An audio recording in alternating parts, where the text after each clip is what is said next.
Bonjour, c'est Caroline Legleut à la librairie Le Fayère à Rennes. Aude Mermilliot est illustratrice, graphiste, rédactrice et autrice de bande dessinée. Aujourd'hui, elle adapte avec beaucoup de sensibilité et de puissance Le cœur des femmes de Martin Winkler.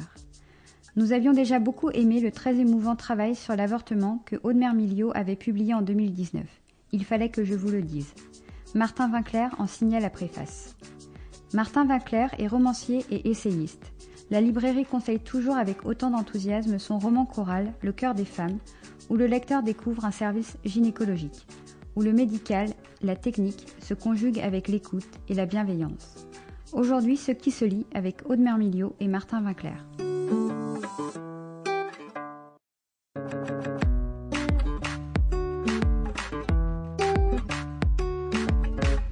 Bonjour et bienvenue dans Ce qui se lit, le podcast de la librairie Le Fayère à Rennes, réalisé par Arnaud Vasmer.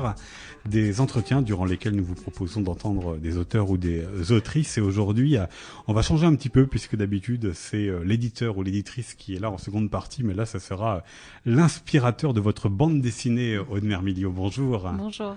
Vous êtes l'autrice et la dessinatrice du Cœur des femmes, une bande dessinée parue aux éditions du Lombard, qui est votre adaptation du livre à succès de Martin Winkler, que nous entendrons dans la seconde partie donc de ce podcast.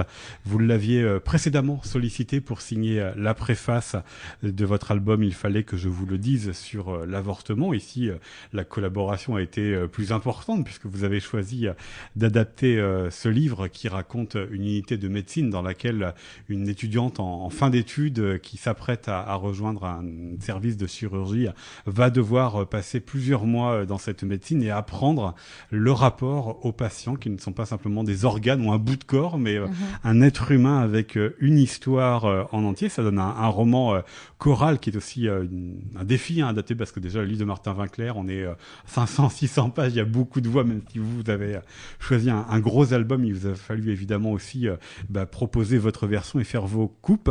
Ce roman, Aude Mermilliot, Le cœur des femmes, depuis quand vous rêviez de l'adapter ?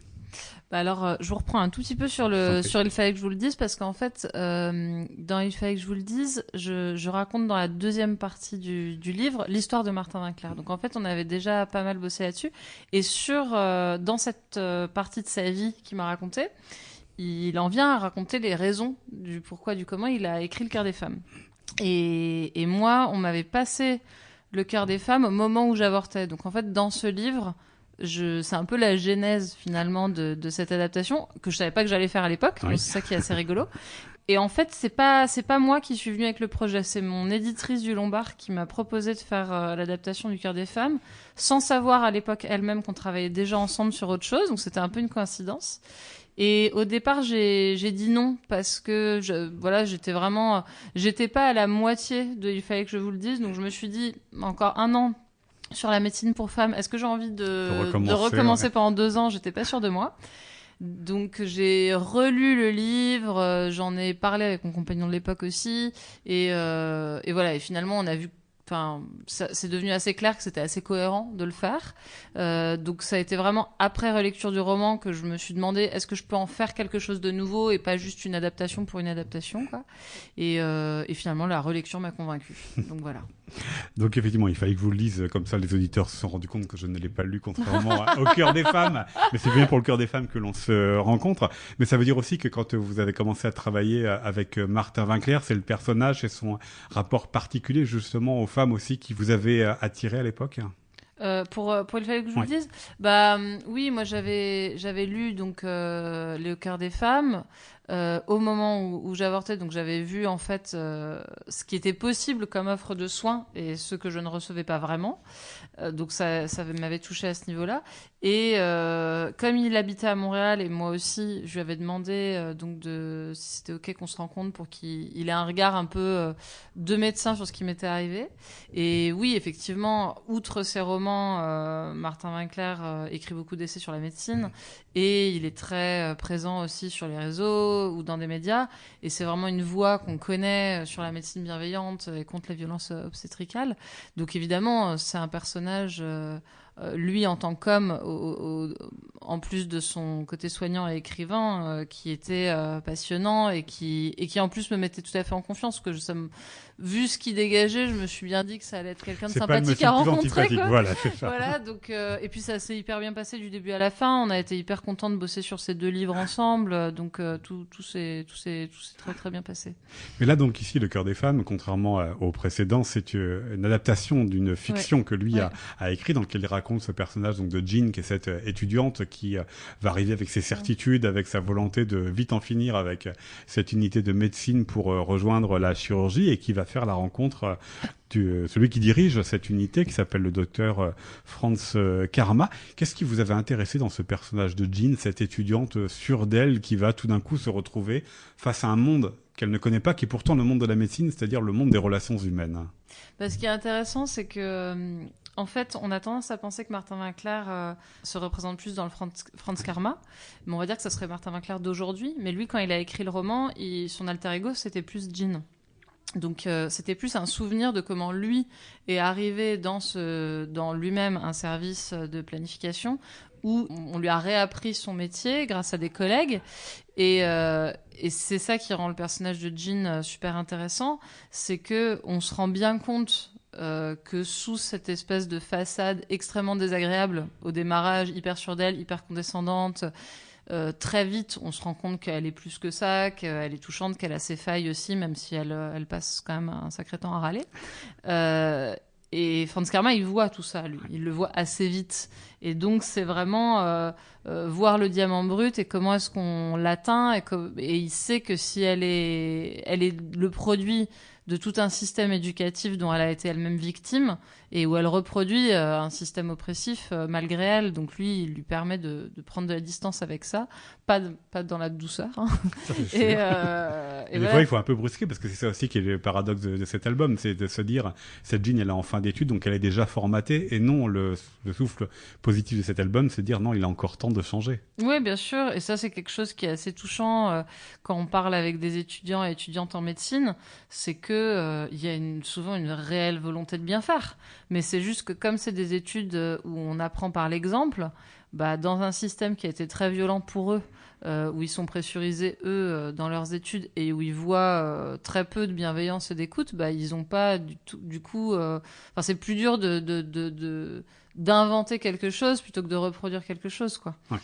Alors, ce qu'il faut inventer ici, Aude Mermillot, en tout cas, c'est comme ça là que vous le soulignez dans le Cœur des femmes, votre version, c'est la question du temps, c'est la question de la parole, c'est la question de l'écoute. Est-ce qu'on est formé à cela quand on est étudiant? Est-ce que votre Jean vous semble adaptée à ce monde-là? Non, pas du tout. Pour elle, elle voit les patientes comme un souci à résoudre. Donc là, comme les soucis à résoudre qu'elle reçoit dans des consultations qui parlent souvent de contraception, de choses comme ça, c'est des soucis qui sont hyper simples. On change de pilule, on met un stérilet, des choses comme ça. Alors qu'elle est habituée à faire des chirurgies compliquées où il faut vraiment poser un diagnostic. Elle se dit, mais pourquoi est-ce que ça fait 20 minutes que je suis avec cette personne alors que, en gros, ça m'aurait pris 2 minutes de lui faire une prescription. Donc, elle, comprendre que ça prend du temps de parfois avoir les sous-titres du pourquoi la patiente est vraiment venue. Elle vient parfois avec un prétexte alors que finalement elle veut dire autre chose, mais que pour ça il faut lui laisser l'opportunité de le dire. Ça la saoule, ça l'intéresse pas, et c'est au fur et à mesure du roman, elle va se rendre compte elle-même de sa propre violence. Et ça va être très dur pour elle de se rendre compte qu'en fait elle est violente elle-même, et lui par contre il n'a de cesse de lui montrer que c'est possible de changer, quoi. Ouais. Et notamment de ne pas juger les patients, parce que c'est ça aussi que vous prenez le temps de raconter au début de votre album, c'est qu'elle arrive aussi avec certes ses certitudes, mais elle arrive aussi tout de suite avec un jugement qu'elle colle aux personnes. Pourquoi est-ce qu'une femme qui a dépassé la quarantaine va avoir un premier enfant? C'est un des exemples que vous racontez. C'est ça aussi qui vous a intéressé dans ce personnage, c'est comment est-ce que l'on doit servir le patient et non pas que le patient serve ce que veut faire le médecin. Ce qui est intéressant, c'est de voir à quel point on a internalisé nous-mêmes les rapports de force. Moi, quand j'ai lu le bouquin, il y a une scène en particulier qui m'avait marquée. C'est une scène où il y a une jeune fille qui vient demander la pilule. Et il y a un autre médecin précédemment qu'elle voit avant, qui lui demande si elle a déjà des rapports sexuels. Et Karma raconte ça en disant c'est la pire question à poser à une adolescente. Et je me souviens qu'à la lecture du roman, je m'étais dit pourquoi, ça va, c'est pas bien grave. Et c'est vraiment en le lisant que je me suis dit mais effectivement il y a aucun intérêt diagnostique à savoir si elle a des rapports sexuels ou non, dans la mesure où elle veut se protéger, elle fait la démarche de demander la pilule, ça suffit. Donc ce qui est intéressant, c'est de voir qu'en même temps que Jean, nous, en tant que lectrices, lecteurs, on se rend compte aussi de ce rapport complètement vertical qu'il y a entre le sachant et le non-sachant. Et là, il nous montre, il nous éclaire sur un chemin différent qu'on peut inventer, mais où ça nous met quand même vachement face au fait que nous-mêmes, on ne sait pas le pratiquer, ce chemin, quoi. C'est tellement vertical d'ailleurs qu'il y a même le mot de féodal qui est utilisé dans votre album pour désigner le chef de service par rapport à ceux qui sont dans ce service-là. Vous avez choisi Le Cœur des femmes, Aude Mermillieu, mais vous avez choisi d'en faire une bande dessinée, c'est-à-dire donc il y a la dimension graphique, la dimension esthétique, et puis il y a aussi forcément les choix d'adaptation. Ce n'est pas Martin Winkler que l'on voit, c'est d'après Martin Winkler, une histoire d'Aude Mermillieu. Comment s'est passé ce travail d'adaptation, d'interprétation ? T'as été déjà à relire le roman plusieurs fois, parce qu'évidemment c'est des choix complètement subjectifs de qu'est-ce que je priorise dans son récit, sachant que c'était pas possible de tout garder. Hein. Il fait 700 pages, donc voilà. Donc il y a évidemment une partie complètement subjective là-dedans. Une autre personne n'aurait pas choisi les mêmes patientes, etc. Mais j'ai quand même essayé d'être le moins dans l'affect possible, pour essayer d'avoir une vision assez claire sur quel type de pathologie ou de problématique il faut vraiment garder présent dans l'adaptation. Donc j'ai essayé de garder des patientes qui pour moi sont un peu des archétypes de problématiques. Et puis après, ce qui a été super chouette comme défi, c'était de comment est-ce qu'on fait pour que d'un livre qui est quasiment à huis clos dans une salle de consultation, on en fait quelque chose de vivant où c'est pas juste des discussions dessinées, parce que ça c'est hyper chiant à dessiner et c'est hyper chiant à lire.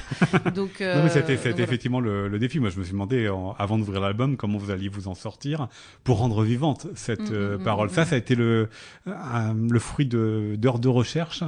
En fait ça devient une gymnastique. Je l'avais un petit peu sur Il fallait que je vous le dise, de m'autoriser à avoir des fantaisies narratives. Mais ça a été pas mal mon ex-compagnon Jean-Louis Tripp qui a fait Extase, que j'ai vu écrire ses albums, et lui il avait vraiment des super bonnes idées pour mettre en scène des émotions, des sentiments précis, et d'utiliser des métaphores dessinées pour faire comprendre ça. Et du coup, je pense que ça a été un peu ça qui m'a donné ces autorisations-là.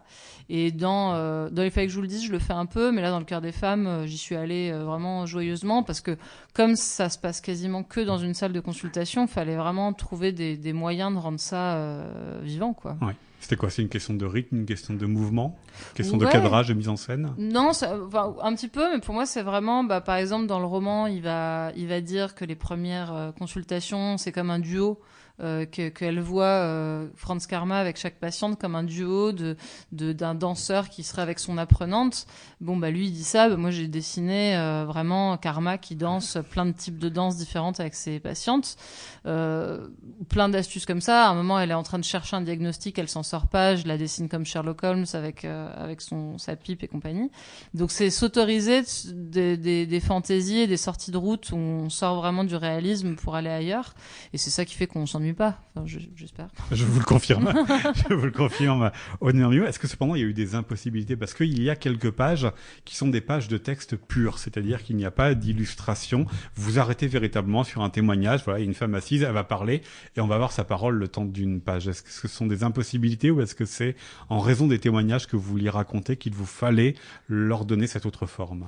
Alors, je pense que c'est parti d'une impossibilité. Parce que là c'est vrai que il met en exergue dans le roman des portraits de femmes qui ont un gros monologue, et c'est des super c'est des super belles parties du roman, en plus ça crée de la respiration, et au départ je voulais leur faire une double page assez onirique machin, et puis quand même je me suis dit il y a énormément de texte.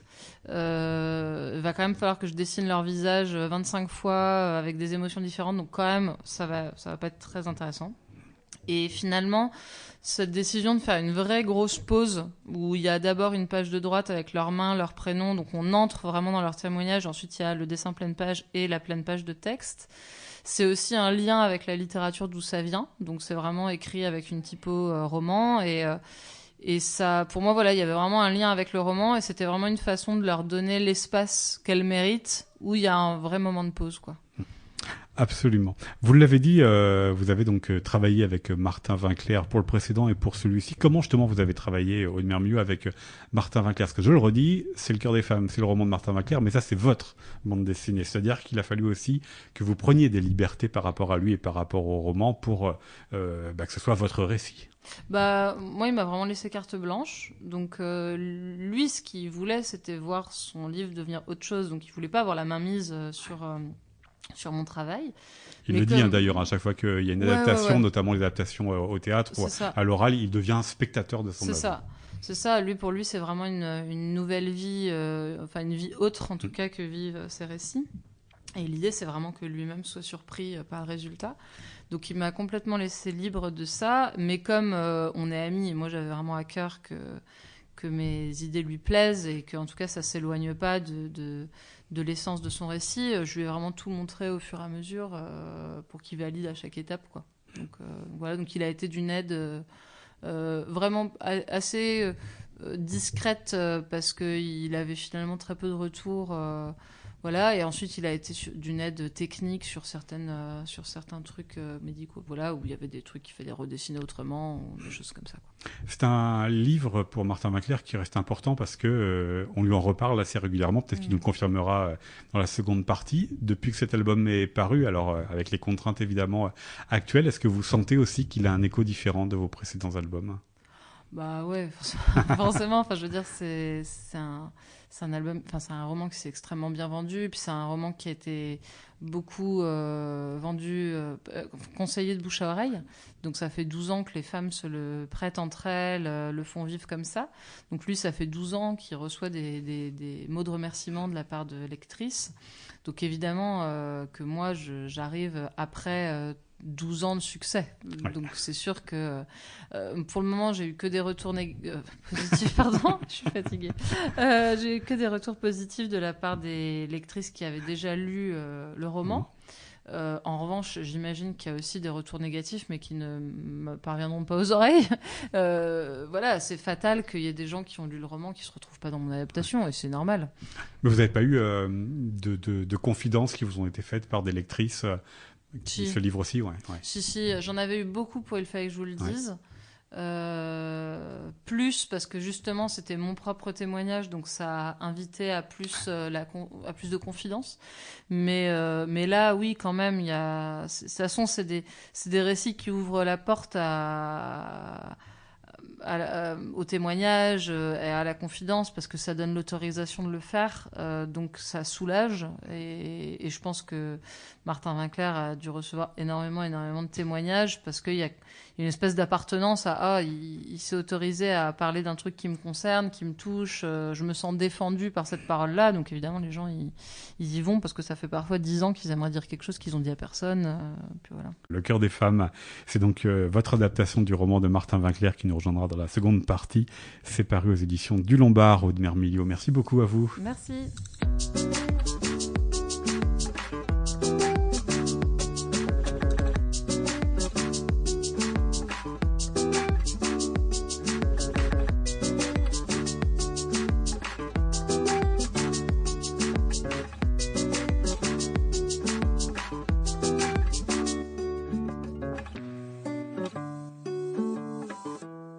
Nous poursuivons cet épisode de Ce qui se lit en votre compagnie, Martin Winkler. Bonjour.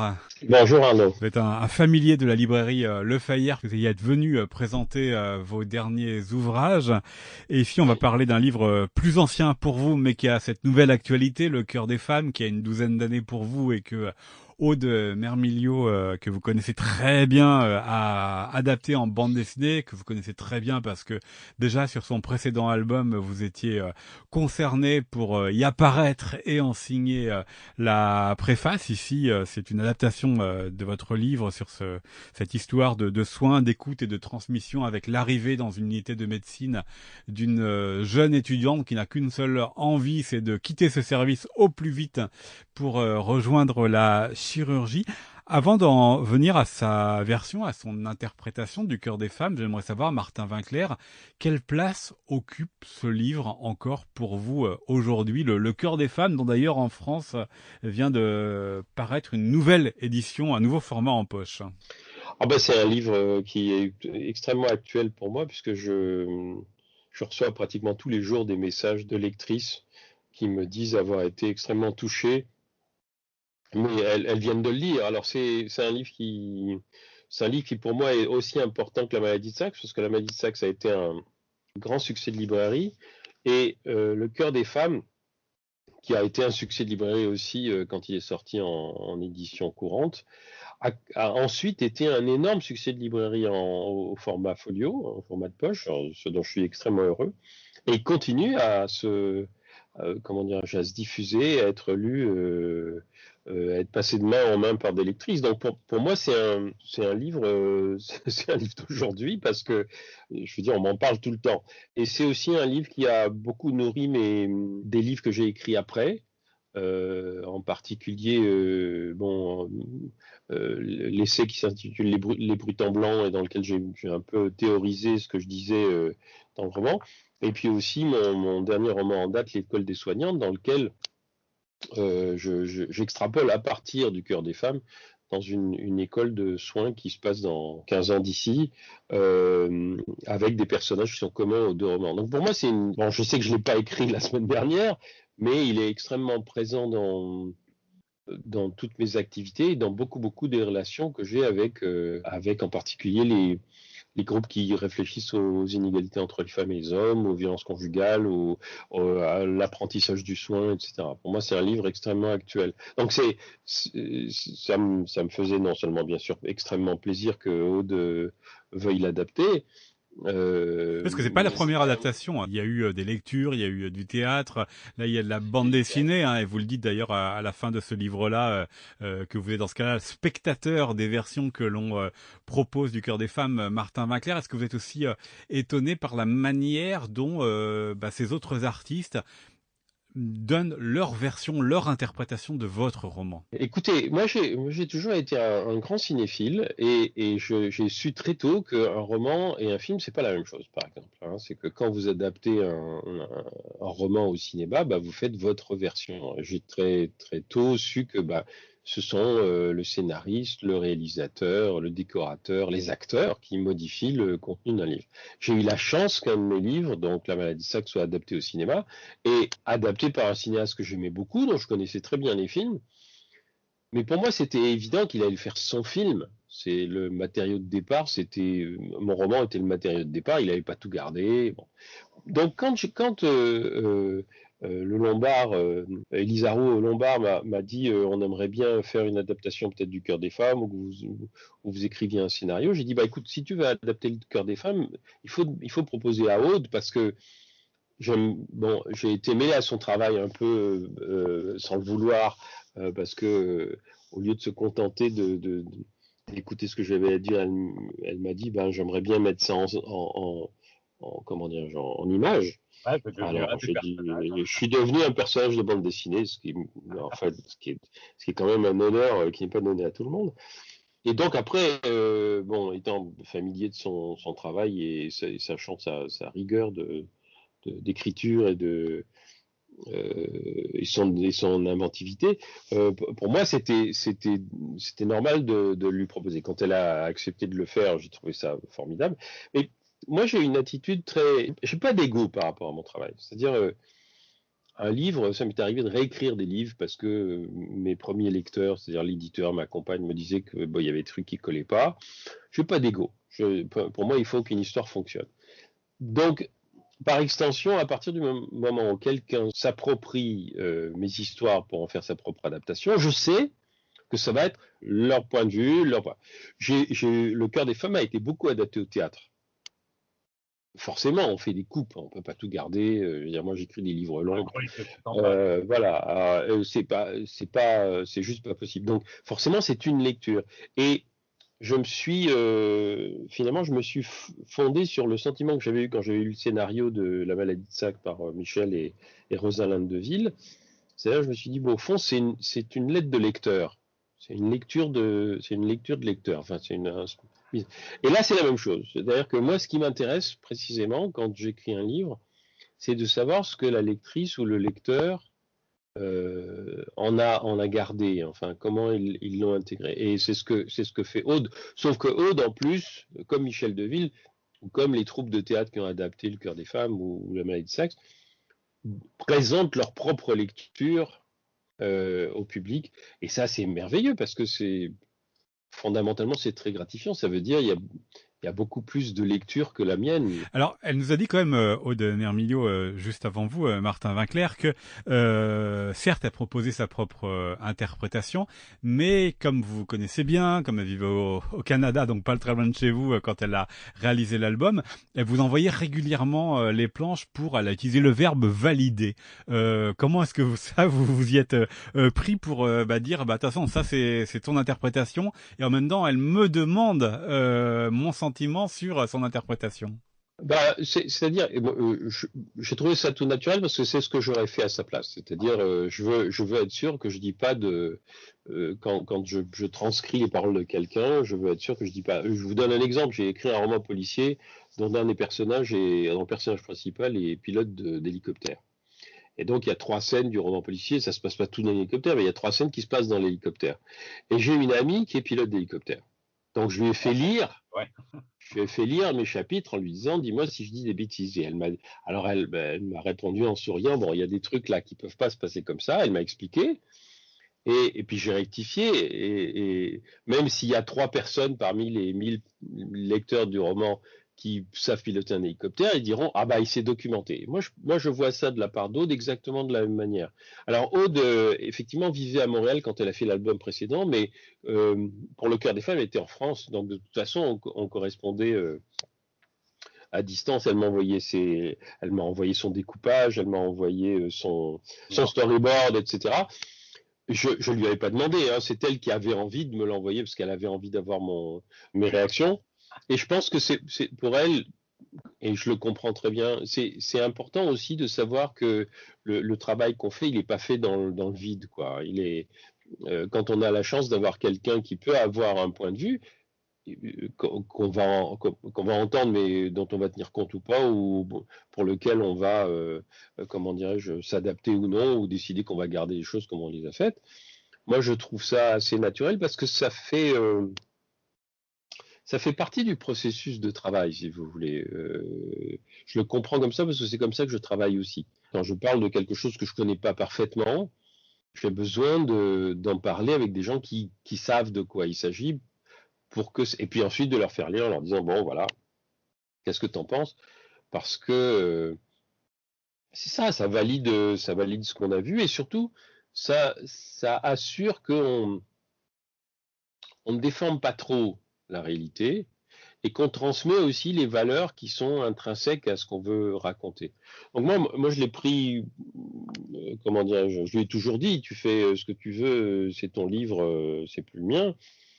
Mais d'un autre côté, j'ai jamais refusé de réagir et de lui dire ce que j'en pensais, qui était toujours absolument la même chose. Je lui ai envoyé un petit mot en lui disant, c'est formidable, tiens, là j'ai pleuré, là ça m'a fait beaucoup rire, etc. Parce que je suis un spectateur et un lecteur comme les autres, quoi. Je veux dire, je fais pas d'analyse, j'ai jamais analysé ce qu'elle faisait. J'ai réagi comme un lecteur de BD. Alors là, dans Le Cœur des femmes, il y a quand même 2 choses peut-être différentes, et peut-être qu'elle vous a sollicité de 2 manières différentes. Là, j'avoue que je vais pas poser la question, donc je la pose à vous, Martin Winkler. Il y a tout ce qui est le savoir scientifique, médical, qui est aussi votre activité à côté de l'écriture. Et puis il y a le destin de cette héroïne qui est Jean, avec ses questionnements, avec son orgueil quand même au début, cette volonté de vite partir de ce service, ce ras-le-bol de ce médecin Karma qui passe beaucoup trop de temps auprès des patientes qui, selon elle, ne sert à rien. Est-ce que sur la personnalité de Jean, la version de Aude Mermilio ressemble à la vôtre, ou est-ce que vous avez trouvé là des différences? Oui, non. Non, je pense que ce qui me surprend évidemment, c'est la façon dont elle la représente, mais exactement comme quand, encore une fois, Michel Deville a choisi des acteurs pour jouer les personnages de la Maladie de Sade. Parce que moi, je vois pas mes personnages. Je les entends. Dans certains romans, j'essaye de leur donner le visage, par exemple dans un roman qui s'appelle Abraham et Fils, qui se passe dans les années 60, j'ai donné aux personnages le nom de famille d'acteurs français des années 60.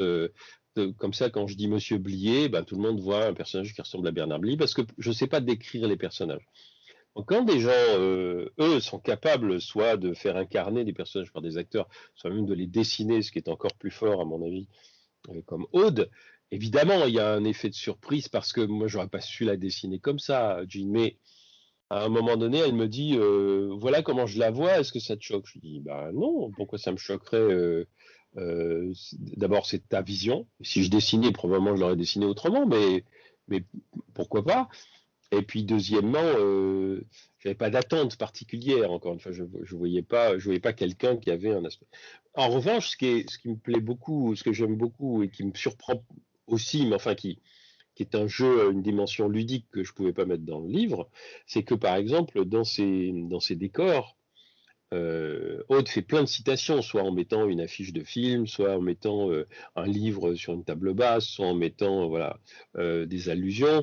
Ça c'est formidable parce que c'est ce qu'on appelle des Easter eggs au cinéma, c'est-à-dire c'est des choses cachées, mais qui donnent une dimension particulière et puis qui créent aussi Oui, il y a une connivence avec le lecteur, voilà, mais qui n'empêche pas ceux qui ne connaissent pas ces références, qui ne leur enlèvent absolument rien dans la compréhension du récit. Voilà, c'est quand elle met.